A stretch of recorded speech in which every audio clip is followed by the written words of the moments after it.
You were already having your way before you met Pharrell. What was it about Pharrell that made you decide to work with him? Because I'm pretty sure you had options. Right. A lot of people, we talked to basically everybody. But what I liked about P was he was a super producer, you know what I'm saying? And teaming up with him, they was gonna let me be able to do my independent shit too. Okay. You know what I'm saying? And I knew working with him, he can just take me to another level. Because what the issue is once again, I was young too at that point. That's why I say I don't knock no youngster for want to be a superstar.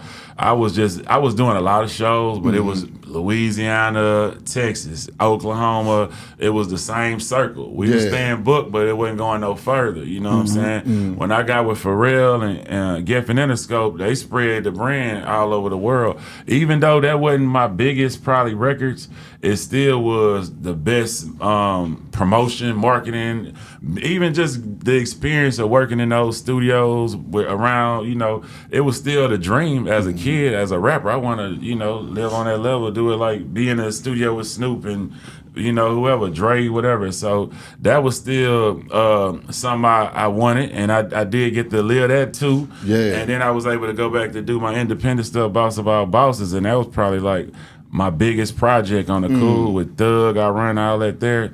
So it's like I got to see both sides of it. So that's why I don't knock it when people do want to do it. I seen it, and I don't. And the deal with Pharrell and Interscope, it was all good. It was just during our album, they changed the whole building. Geffen, it was the new A&R, new dude at the top, everybody. So I'm dealing with new people who want to make a first impression, and we just wasn't lining up, because I ain't the one he signed. You know what I'm saying? So now we getting delays, and I'm a independent dude who move when he want to move. So I was like, hey, bro, I can't do this. So we had to back up off of that. But I like I said, I like both processes. Hey, I like the reality TV show, man, you was on, man. College Hill. Yeah, man. Like, I was surprised to see you on that. You know what I'm saying? Me like too, that was like kind of like who idea was that, Slim? Like where crazy. they come from? Man, so this is crazy, bro. Like, you got to think. I'm still thinking I'm just local Slim Thug. I don't know how many. What was that? 2020, 2021?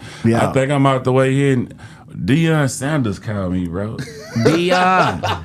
Prime need to be on that show, man. Bro. Yeah, like, I got time today too. No, he like, hey, bro, listen, I want to get you on this show where you go back to college. I'm gonna have somebody call you. I was like, back to college? I ain't been out of school since '99. Bro. I was like, that's hard. What? I'm like, what? Yeah. But he had somebody hit me up, and I knew if coming from him, it wasn't gonna be on no dumb shit. You know what I'm saying? Like no confrontational type stuff. Like, cool.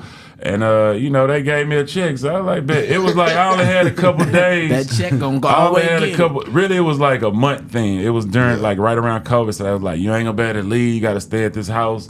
They didn't tell you who was gonna be there. Yeah, none of that. So that was real. That was They real. don't tell you who's gonna be there. None. And what was the thing is, they told me last minute. Other people knew since like a few months ago they were gonna be there. They told me last minute.